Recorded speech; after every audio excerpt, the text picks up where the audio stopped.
70년을 살면서 이렇게 고개를 숙인 적은 없었습니다. 전직 군인으로 평생을 살아온 제가 말이죠. 하지만 그날 시장 한복판에서 저는 무릎을 꿇었어요. 제가 쫓아냈던 며느리 앞에서요. 어떻게 이런 일이 일어났는지 지금부터 말씀드리겠습니다. 3년 전 일이었어요. 그날 저는 며느리 김하영을 집에서 내쫓았어요. 아들 준호가 사업에 실패하고 빚만 남긴 채 집을 나갔거든요. 연락도 끊겼습니다. 저는 모든 게 며느리 탓이라고 생각했어요. 너 때문에 우리 아들이 이렇게 됐다. 돈 때문에 이혼하는 거 아니냐?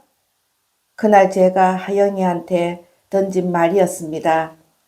하영이는 아무 말도 하지 않았어요. 그저 고개만 숙이고 있더군요. 그 모습이 더 화가 났습니다.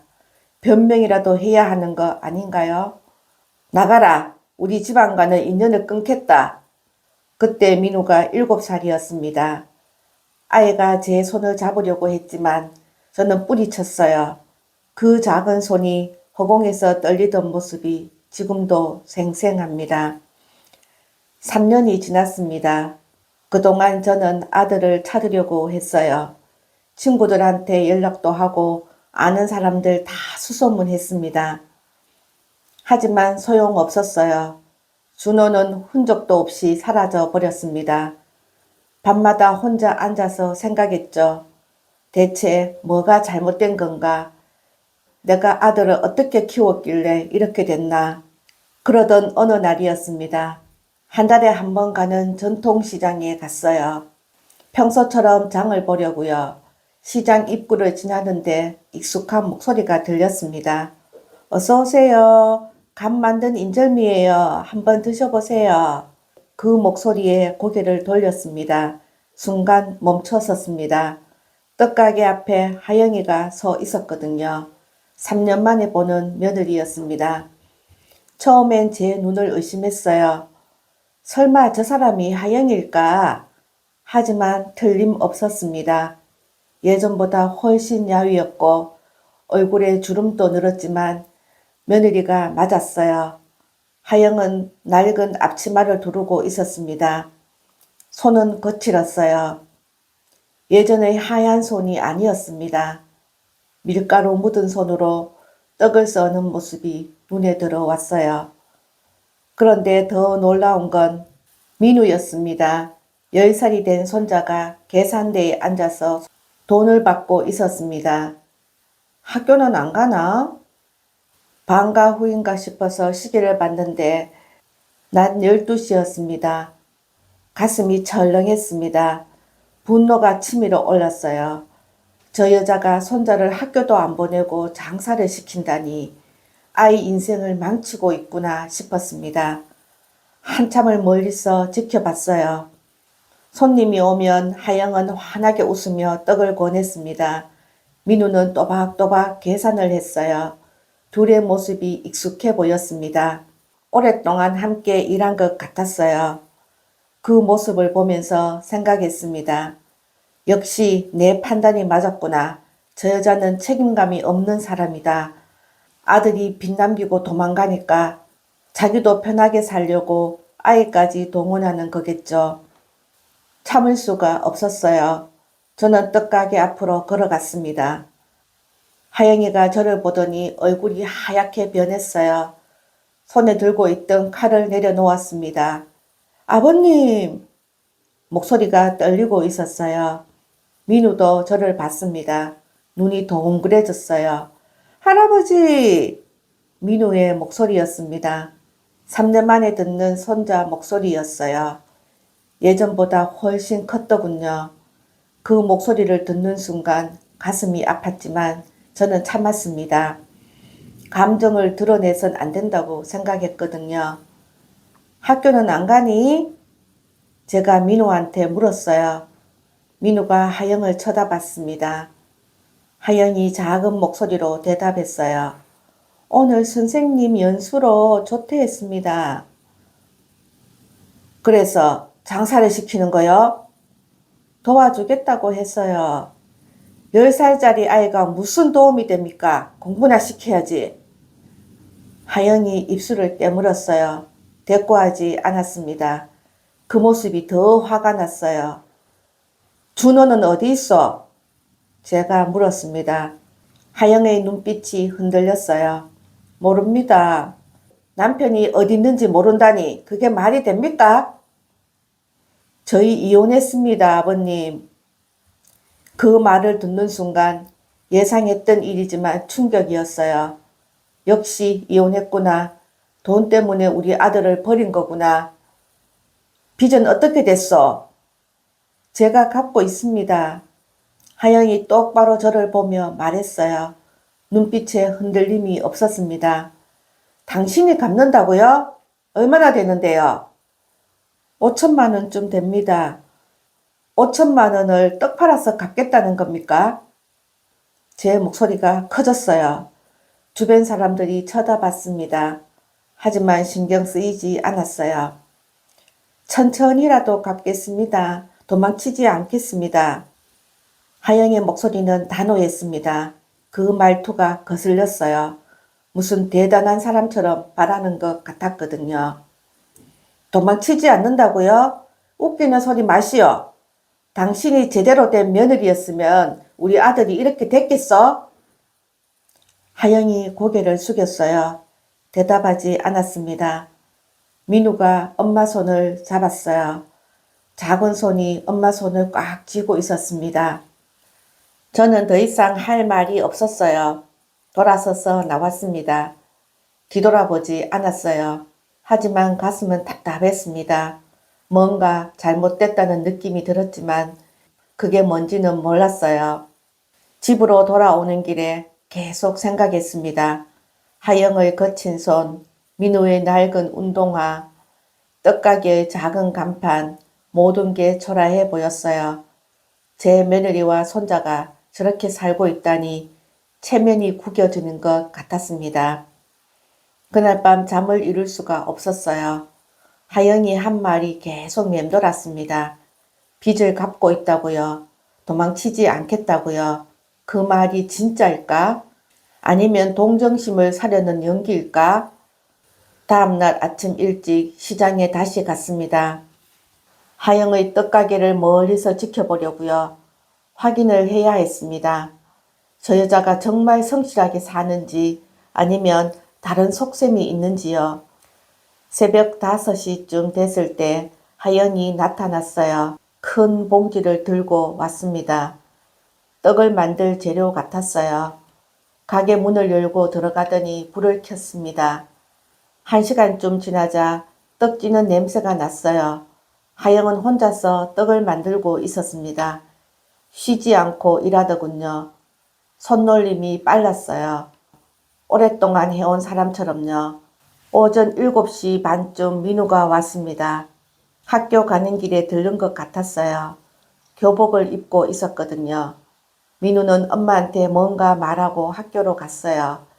하영이 손을 흔들며 배웅했습니다. 그 모습을 보면서 조금 안심이 됐어요. 그래도 학교는 보내는구나. 하지만 여전히 의심스러웠습니다. 5천만 원을 떡 팔아서 갚는다는 게 말이 됩니까? 며칠 동안 시장에 갔어요. 하영을 관찰했습니다. 매일 새벽 5시에 나와서 밤 8시까지 일했어요. 점심도 제대로 안 먹더군요. 떡 한 조각으로 때우는 걸 봤습니다. 손님이 많지는 않았어요.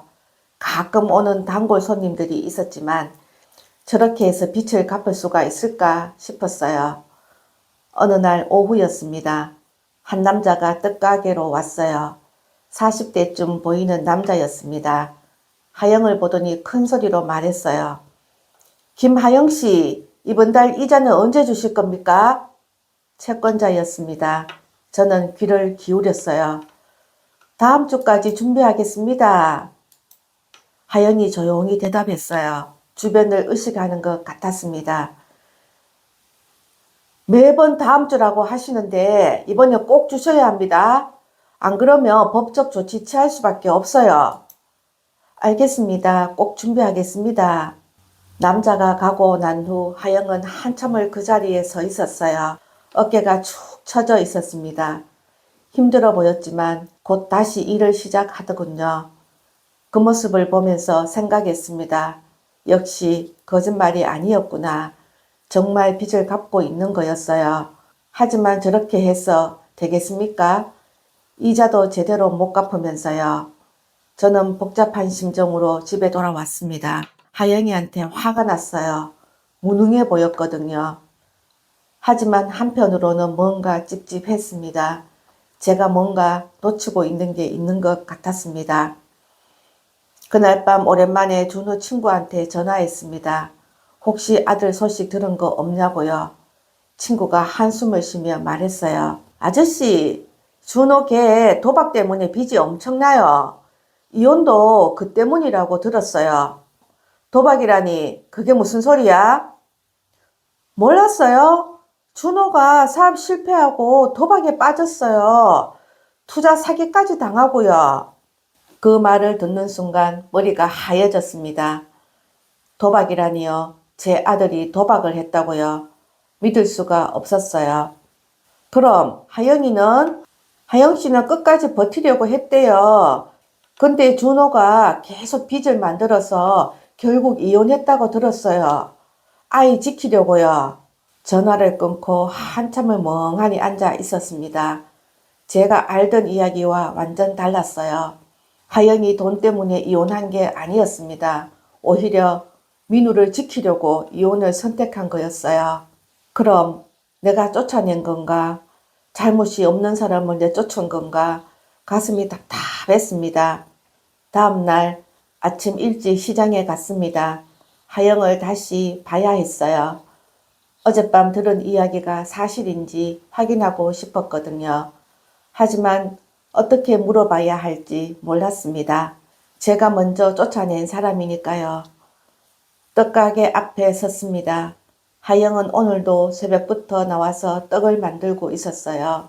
김이 모락모락 나는 시루를 들어 올리는 모습이 보였어요. 힘들어 보였지만 표정은 담담했습니다. 한참을 서 있다가 가게 안으로 들어갔어요. 하영이 저를 보더니 놀란 표정을 지었습니다.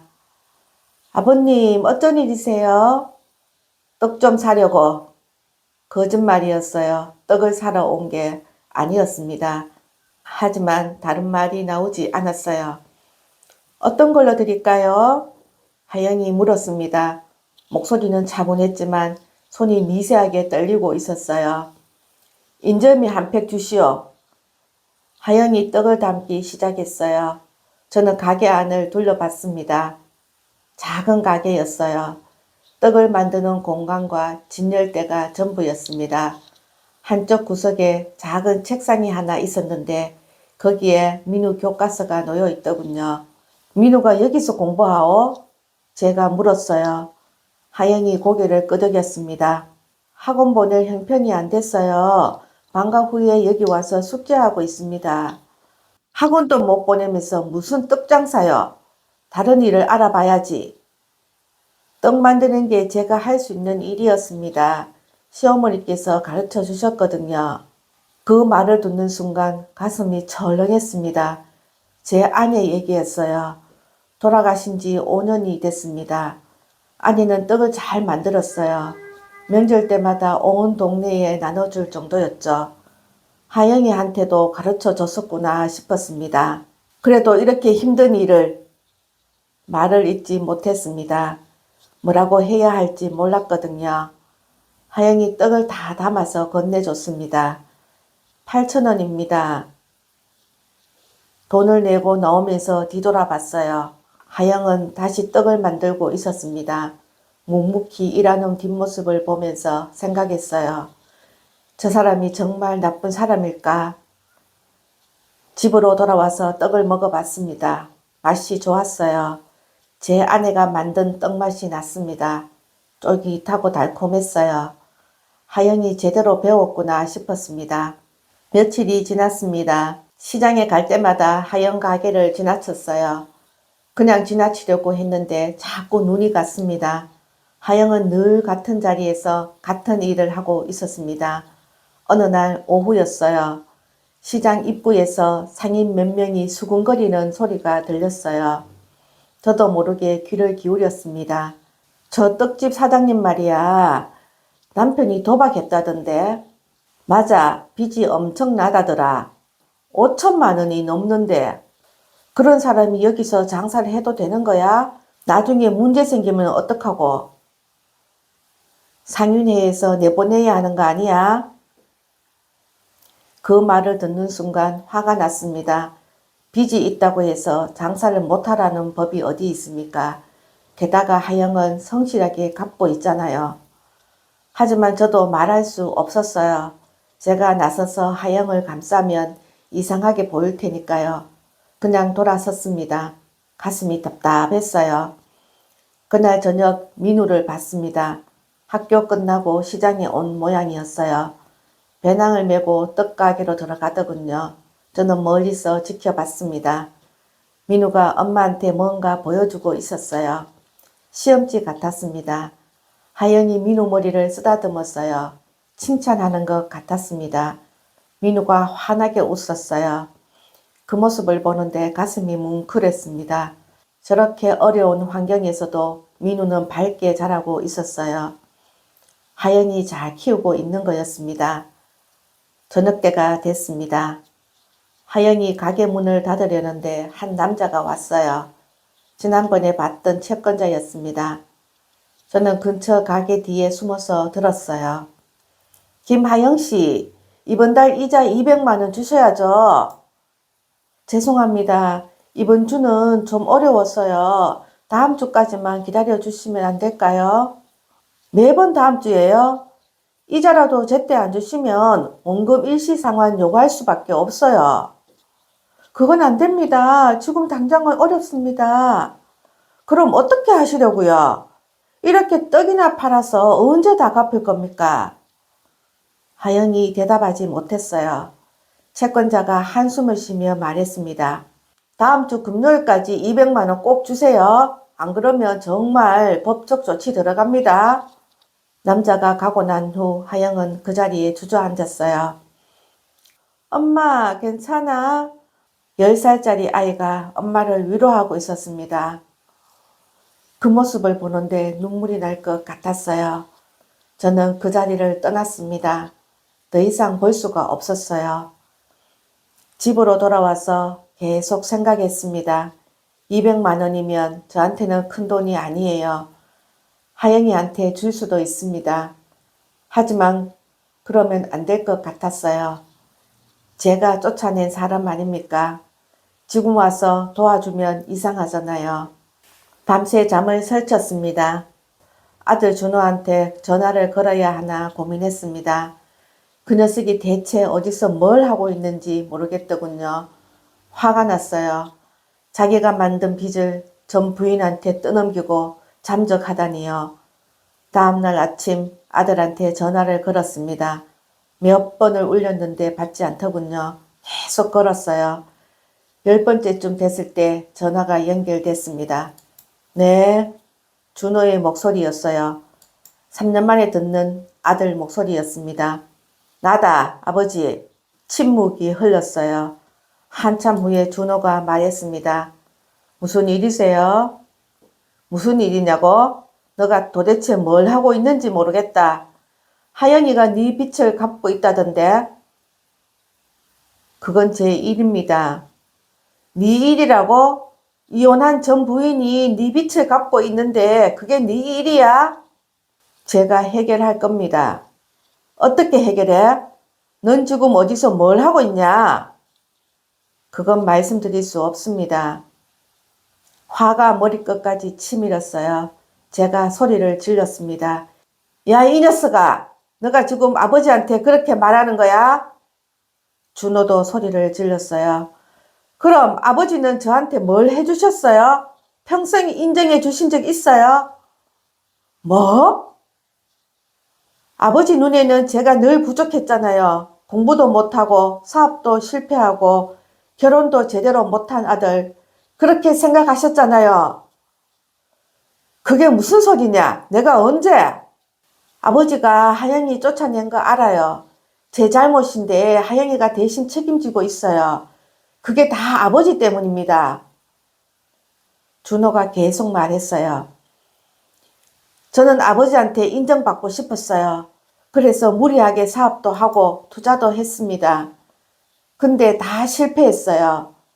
아버지 실망시킬까봐 도박으로 만회하려다가 더 망했고요. 그러니까 내 탓이라는 거냐? 내가 그렇게 너를 망쳤다고? 아닙니다. 제 잘못이에요. 제가 다 책임집니다.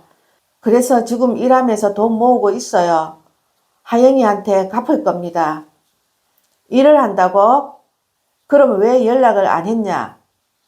아버지 얼굴 볼 면목이 없어서요. 전화가 끊겼습니다. 다시 걸어도 받지 않았어요. 저는 전화기를 내려놓고 한참을 앉아 있었습니다. 아들 말이 맞았어요.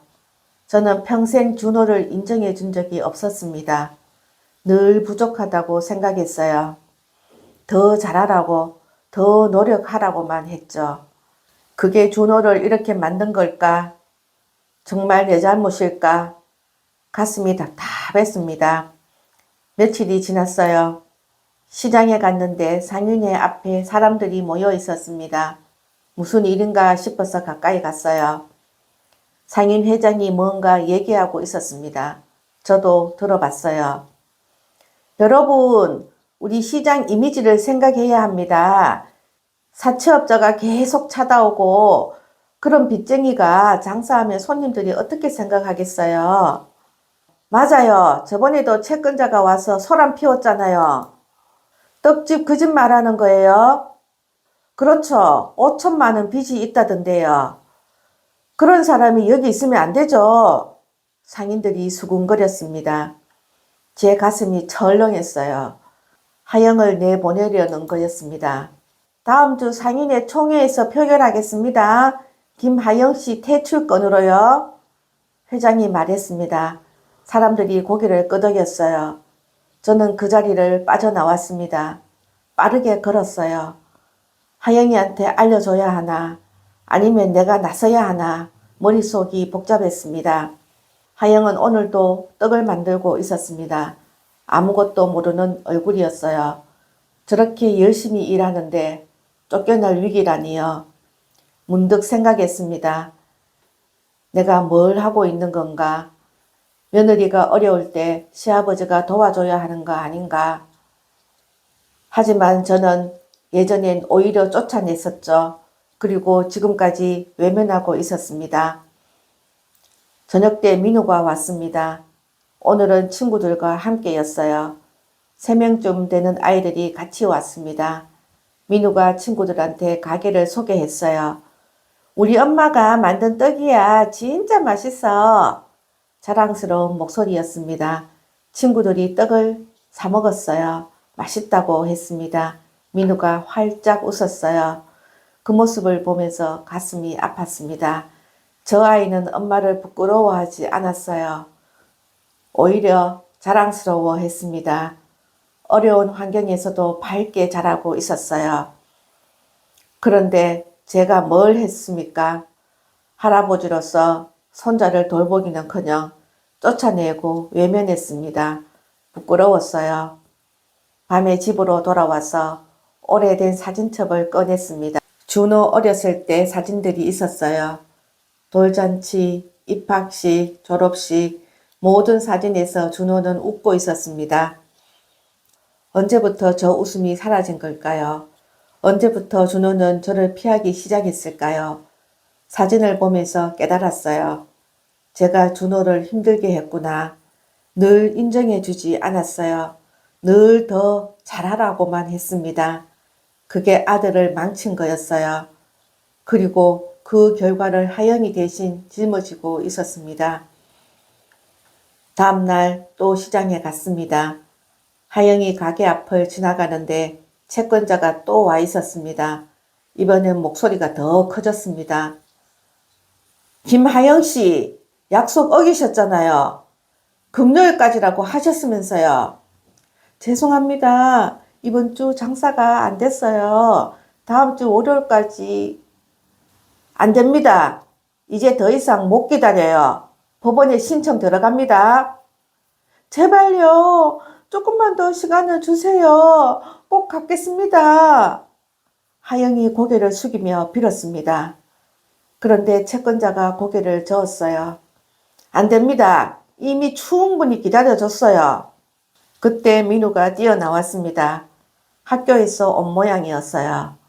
아저씨, 우리 엄마 진짜 열심히 일해요. 조금만 더 기다려주세요. 제발요. 10살짜리 아이가 어른한테 빌고 있었습니다. 그 모습을 보는데 참을 수가 없었어요.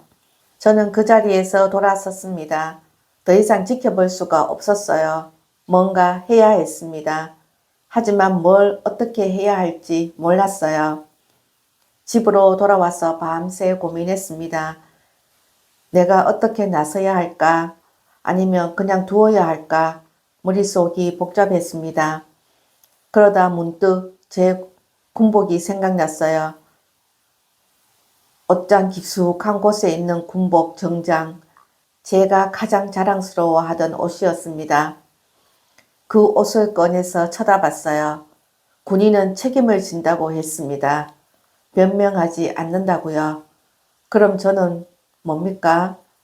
제 책임을 며느리한테 떠넘기고 있잖아요. 결심했습니다. 다음 주 상인의 총회에 가야겠다고요. 일주일이 지났습니다. 그동안 매일 시장에 갔어요. 하영을 지켜봤습니다. 아침 일찍 나와서 밤늦게까지 일하는 모습을 봤어요.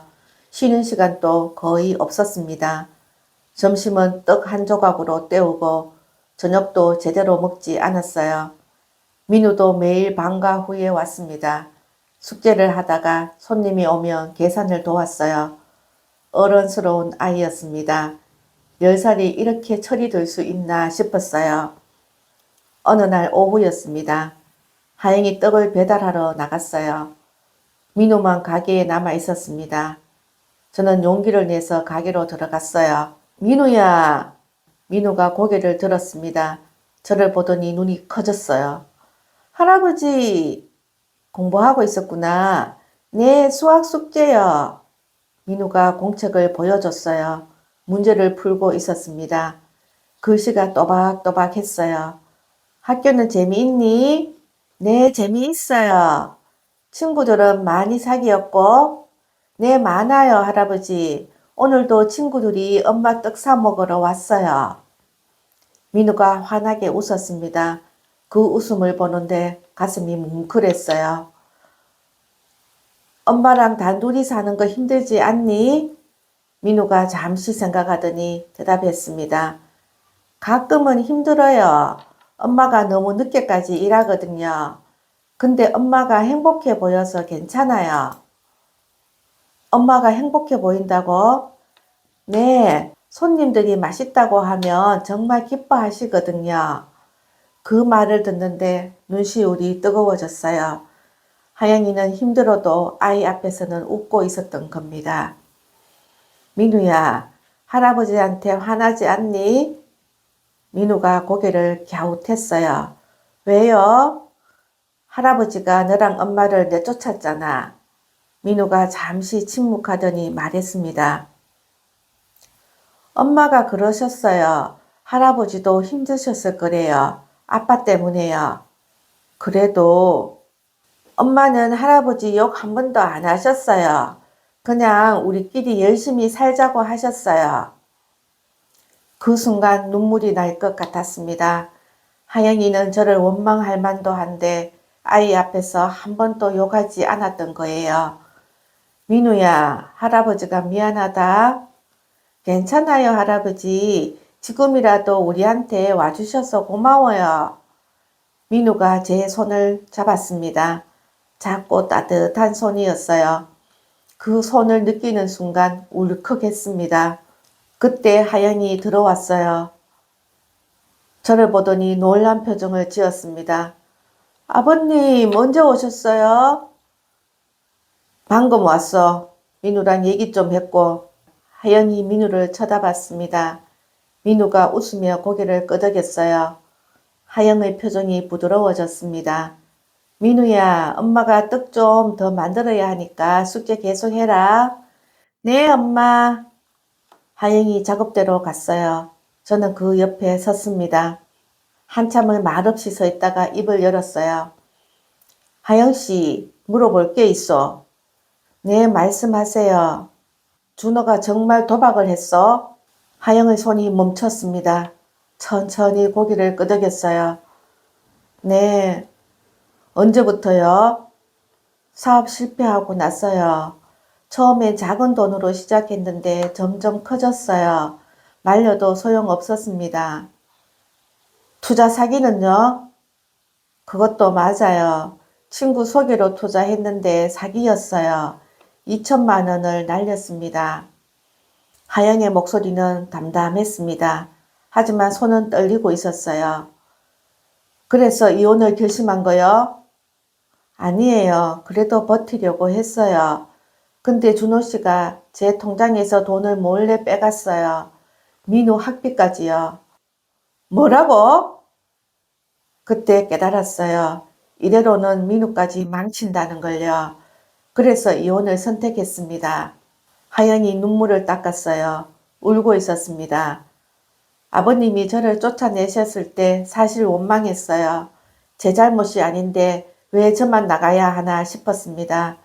미안하오. 아니에요. 지금은 이해해요. 아버님도 힘드셨을 거예요. 아들 걱정해요. 그래도 내가 잘못했어. 당신을 오해했어요. 하영이 고개를 저었습니다. 아버님, 저는 괜찮아요. 지금 이렇게 민우랑 잘 살고 있어요.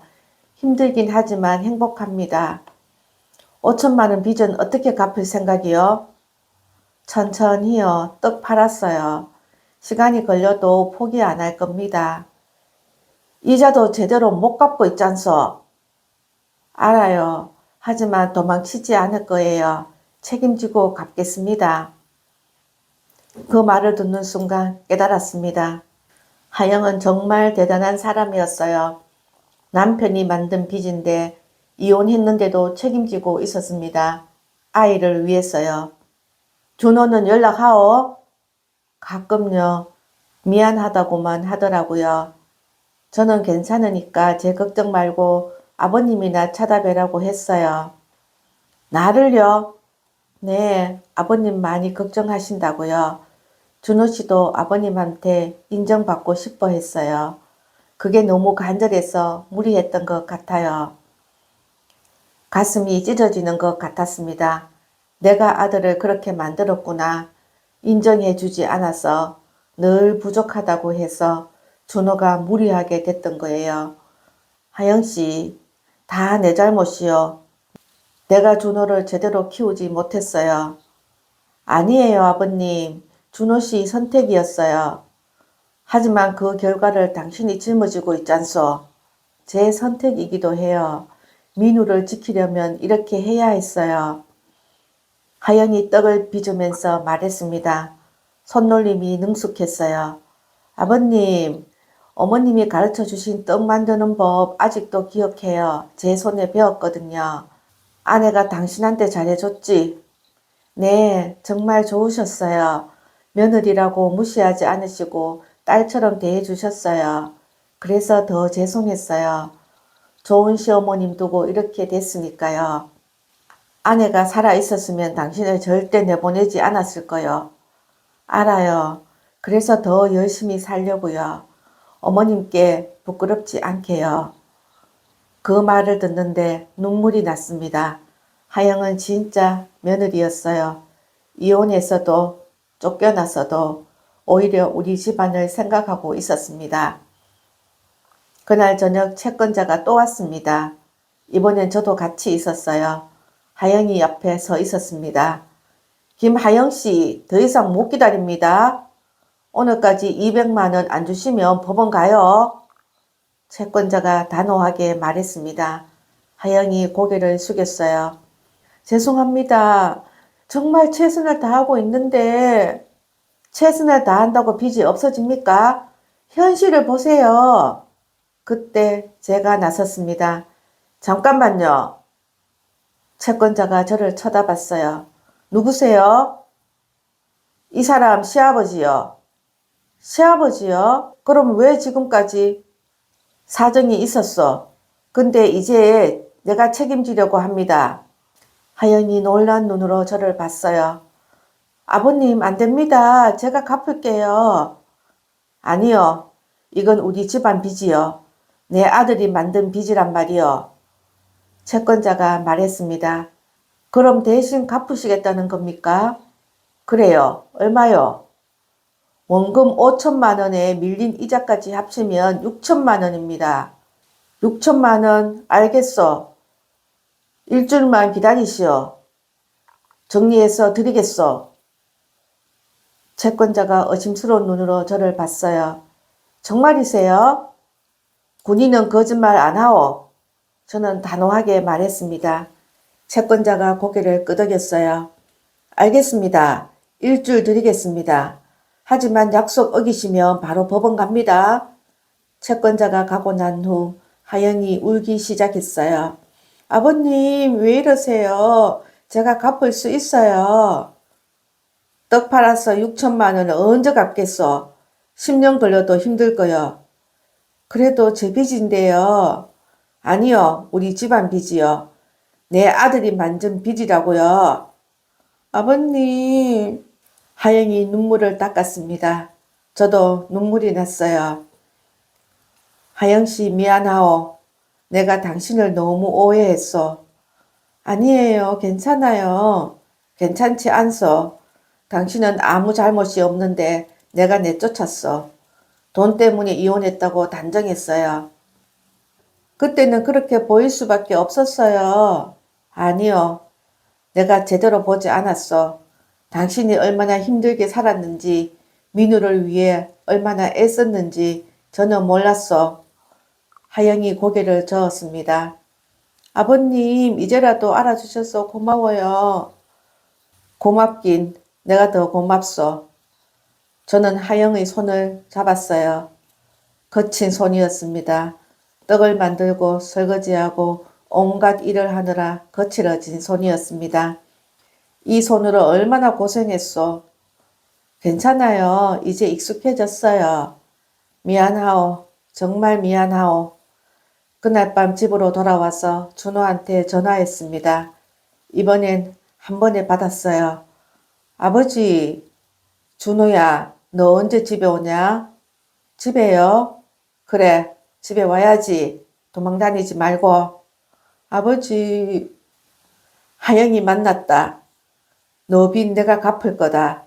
안 됩니다. 제가 갚아야죠. 닥쳐라. 너가 뭘 갚아. 지금 당장 집에 와. 하지만 됐다. 일주일 안에 와. 안 오면 내가 찾아간다. 전화를 끊고 한숨을 쉬었습니다. 제가 너무 늦게 깨달았어요. 아들을 이렇게 만든 게 저였습니다. 인정해주지 않아서 늘 잘하라고만 해서 준호가 무리하게 됐던 거예요. 그리고 그 결과를 하영이 혼자 짊어지고 있었습니다. 며느리가 아니라 딸 같은 사람이었어요. 이혼했는데도 우리 집안을 생각하고 손자를 잘 키우고 빚까지 갚으려고 했습니다. 다음날 은행에 갔어요. 정기예금을 해지했습니다. 6천만 원을 마련했어요. 평생 모은 돈의 일부였지만 아깝지 않았습니다. 제 아들이 만든 빚이니까요. 채권자를 만나서 돈을 줬어요. 영수증을 받았습니다. 이제 하영이는 빚에서 해방됐어요. 떡가게로 갔습니다. 하영이한테 영수증을 보여줬어요. 다 갚았소. 하영이 영수증을 보더니 눈물을 흘렸습니다. 아버님, 정말 감사합니다. 고맙긴 당연한 일 했을 뿐이요. 어떻게 갚아야 할지. 갚을 거 없어. 우리 집안 빚이었으니까. 하영이 제 손을 잡았어요. 아버님, 정말 고마워요. 평생 잊지 않을게요. 하영씨, 이제 우리 다시 시작하면 안 되겠어? 네? 가족으로 말이요. 비록 준호랑 이혼했지만 당신은 여전히 내 며느리요. 민우는 내 손자고. 하영이 울면서 고개를 끄덕였어요. 네, 아버님. 그 순간 가슴이 따뜻해졌습니다. 잃었던 가족을 되찾은 기분이었어요. 하지만 저는 알고 있었습니다. 아직 끝난 게 아니라는 걸요. 다음 주 상인회 총회가 남아 있었어요. 하영을 지켜야 했습니다. 일주일이 지났습니다. 상인회 총회가 열리는 날이었어요. 아침부터 긴장됐습니다. 오늘 하영의 운명이 결정되는 날이었으니까요. 저는 옷장에서 군복 정장을 꺼냈어요. 30년 전 전역할 때 입었던 옷이었습니다. 정갈하게 다려서 보관해 둔 거였어요. 평생 자랑스러워했던 옷이었습니다. 거울 앞에 섰어요. 군복을 입으니 옛날 생각이 났습니다. 젊었을 때 저는 당당했어요. 책임감 있었고 원칙을 지켰습니다. 하지만 언제부터인가 체면만 중요해졌더군요. 오후 2시 상인회 총회가 시작됐습니다.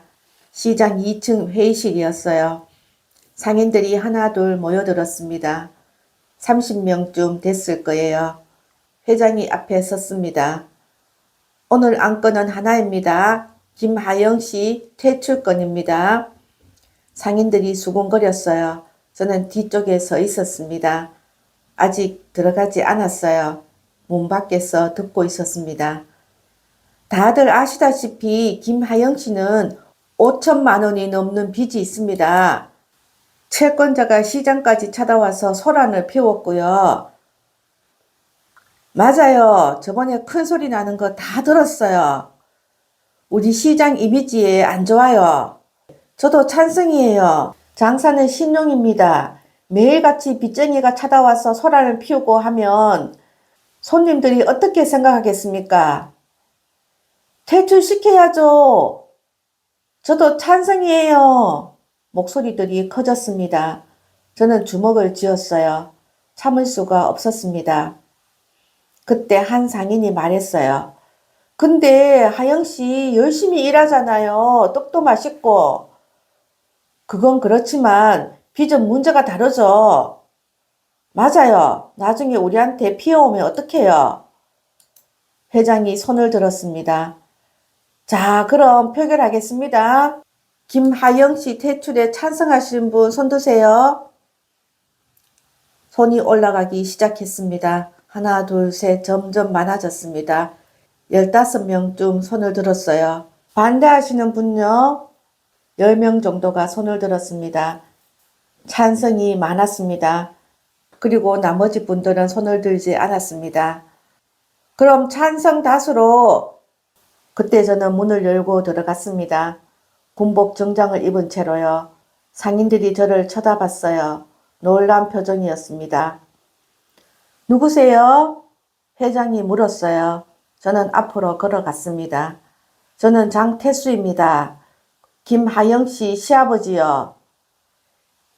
시아버지요? 그렇습니다. 할 말이 있어서 왔습니다. 회장이 난처한 표정을 지었어요. 하지만 이건 상인회 내부 회의인데요. 알고 있습니다. 하지만 제 며느리 1인이 들어야겠습니다. 저는 단호하게 말했어요. 상인들이 웅성거렸습니다. 5분만 주십시오. 그것만 듣고 결정하셔도 늦지 않습니다. 제가 그렇게 말하자 회장이 잠시 고민하더니 고개를 끄덕였습니다. 알겠습니다. 5분 드리죠. 저는 상인들 앞에 섰습니다. 한 명 한 명 얼굴을 봤어요. 그리고 입을 열었습니다.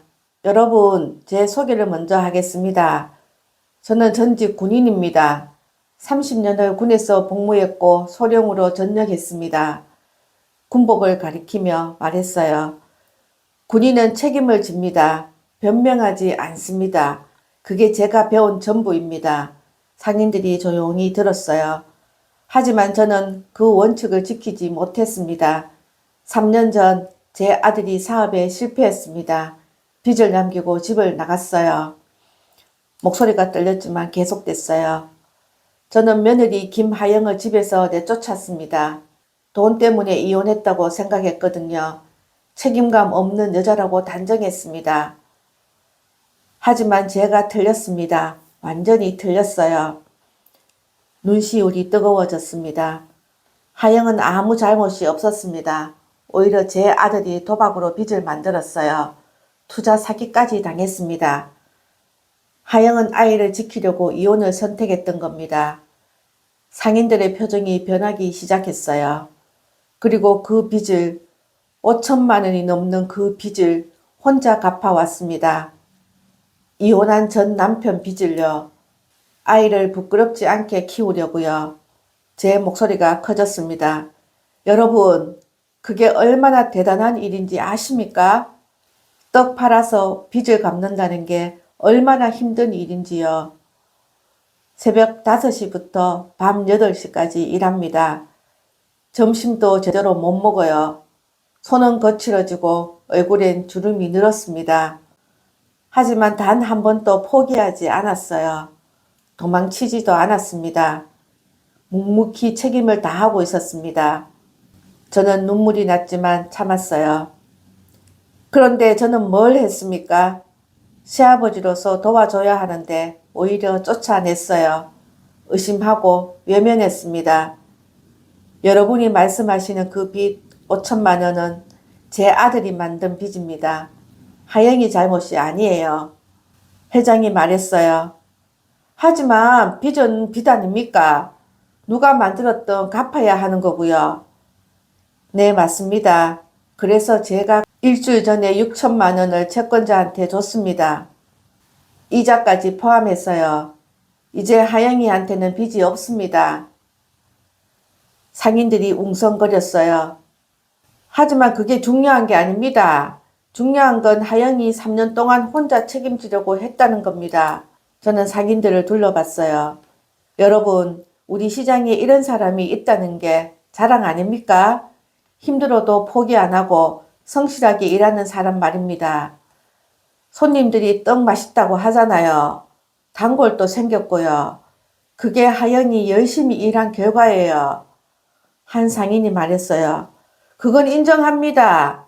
여러분, 빚이 있다고 해서 그 사람 인생이 끝나는 겁니까? 다시 시작할 기회도 안 주는 겁니까? 목소리가 높아졌어요. 하영은 떳떳합니다. 도망치지 않고 정면으로 맞서고 있어요. 그런 사람을 쫓아내면 됩니까? 회장이 말했어요. 장 선생님 말씀은 이해합니다. 하지만 이미 표결 전에 제가 할 말이 하나 더 있습니다. 저는 깊게 숨을 들이쉬었어요. 그리고 무릎을 꿇었습니다. 상인들이 깜짝 놀랐어요. 뭐 하시는 겁니까? 일어나세요. 하지만 저는 그대로 무릎 꿇은 채 말했습니다. 제가 며느리한테 잘못했습니다. 쫓아내고 의심하고 외면했어요. 어른으로서 해야 할 일을 하지 않았습니다. 눈물이 흘러내렸어요. 그래서 이렇게 사과합니다. 여러분 앞에서 공개적으로요. 제가 잘못했다고 하영은 아무 잘못이 없다고 말씀드립니다. 부디 하영이한테 기회를 주십시오. 이 늙은이가 이렇게 부탁합니다. 그리고 이제 빚도 다 갚았잖아요. 회의실이 조용해졌어요. 상인들이 서로를 쳐다봤습니다. 그때 문이 열렸어요. 하영이가 들어왔습니다. 민호와 함께였어요. 하영은 제 모습을 보더니 얼굴이 하얗게 변했습니다. 아버님! 하영이 달려왔어요. 저를 일으키려고 했습니다. 일어나세요. 왜 이러세요? 하영이 미안해. 내가 어른이 아니었어. 아버님, 그만하세요. 일어나세요. 하영이 울면서 저를 일으켰어요. 저는 하영이를 안았습니다. 정말 미안하오. 내가 너무 늦게 깨달았어요. 괜찮아요, 아버님. 다 지난 일이에요. 민우도 울고 있었어요. 저한테 달려와서 안겼습니다. 할아버지! 세 사람이 그렇게 안고 울었어요. 회의실은 조용해졌습니다. 한참 후에 회장이 말했어요. 장 선생님, 일어나세요. 우리가 잘못 생각했습니다. 그리고 빚도 이제 다 갚았으니까 아무 문제 없어요. 다시 표결하겠습니다. 김하영 씨 퇴출권 반대하시는 분 손들어 주세요. 이번엔 거의 모든 손이 올라갔어요. 김하영 씨 퇴출건은 부결됐습니다. 회장이 선언했어요. 상인들이 박수를 쳤습니다. 저는 안도의 한숨을 쉬었어요. 그리고 장 선생님, 회장이 저를 봤습니다. 훌륭하신 분입니다. 잘못을 인정하고 사과하는 게 쉬운 일이 아닌데요. 아닙니다. 당연한 일을 했을 뿐입니다. 부끄럽습니다. 회의가 끝나고 상인들이 하영이한테 다가왔어요. 사과하는 사람들도 있었습니다. 하영 씨 미안해요. 우리가 오해했어요. 앞으로 잘해봐요. 우리가 도울 게 있으면 말하고요. 하영이 고개를 숙이며 인사했어요. 감사합니다. 정말 감사합니다. 시장 밖으로 나왔습니다. 셋이서 걸었어요. 민우가 제 손을 잡았습니다. 할아버지, 이제 우리 가족이에요? 그 질문을 듣는 순간 가슴이 따뜻해졌습니다. 그래, 우리 가족이다. 할아버지가 이제 도망 안 간다. 정말요? 정말이다. 약속한다. 민우가 활짝 웃었어요. 하영도 웃고 있었습니다. 3개월이 지났습니다. 많은 게 변했어요. 준호가 집으로 돌아왔습니다. 아들은 야윈 얼굴로 나타났어요. 3년 만이었습니다. 아버지, 죄송합니다. 준호가 고개를 숙였어요. 저는 아들을 안았습니다. 미안하다, 준호야. 아버지가 너를 힘들게 했구나. 아니에요. 제 잘못이에요. 우리 둘 다 잘못했다. 이제 다시 시작하자. 준호가 울었어요. 저도 울었습니다. 아버지와 아들이 그렇게 화해했어요. 준호는 하영이한테 사과했습니다. 무릎 꿇고 빌었어요. 하영아, 정말 미안해. 내가 정말 잘못했어. 하영이 준호를 일으켰어요. 이제 그만해요. 민우 아빠로서 역할이나 잘해요.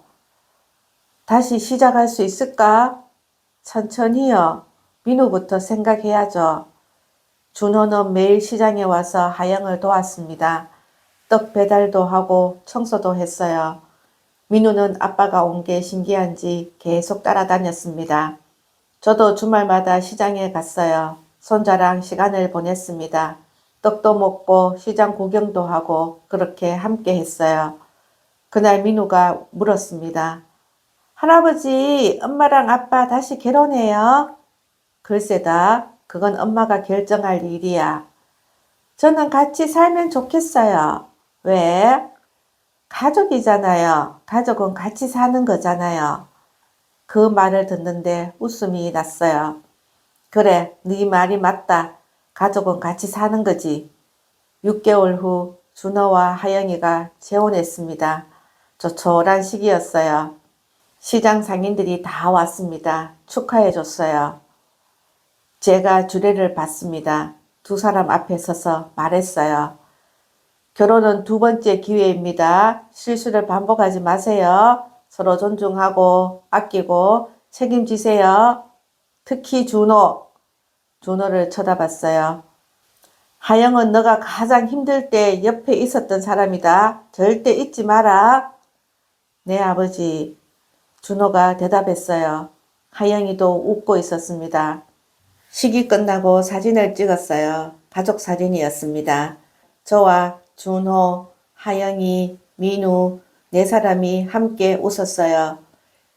사진을 보면서 생각했습니다. 이게 진짜 가족이구나.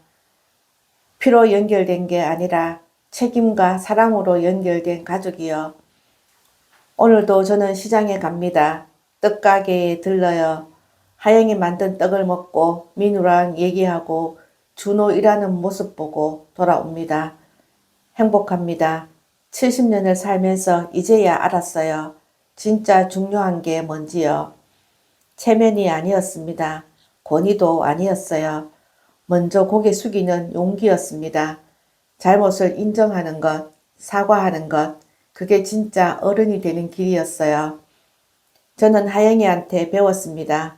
책임이 뭔지, 인내가 뭔지, 진짜 사랑이 뭔지요. 며느리가 시아버지를 가르쳤어요. 부끄러웠지만 감사했습니다. 늦게라도 깨달을 수 있었어요. 여러분, 혹시 주변에 오해하고 있는 사람 없으신가요? 체면 때문에 사과 못하는 일 없으신가요? 제 이야기를 들으시고 용기 내셨으면 좋겠습니다. 먼저 고개 숙이세요. 잘못을 인정하세요. 그게 어른이 되는 길입니다. 나이가 많다고 어른이 아니에요. 먼저 사과할 수 있는 사람이 진짜 어른입니다. 저는 70살에 배웠어요. 늦지 않았습니다. 여러분도 지금 시작하세요. 사랑하는 사람들한테 미안하다고, 고맙다고, 사랑한다고 말하세요. 그게 가장 중요한 일입니다. 가족은 피가 아니라 책임으로 만들어집니다. 서로를 아끼는 마음으로요. 그걸 꼭 기억하시길 바랍니다. 네, 여기까지가 오늘의 사연입니다. 여러분은 어떻게 생각하시나요? 진짜 어른이 된다는 건 무엇일까요? 가족의 의미는 무엇이라고 생각하시는지 댓글로 남겨주시면 감사하겠습니다. 늘 건강하고 행복한 하루 되세요. 구독과 좋아요로 빠른 소식 받아보세요. 감사합니다.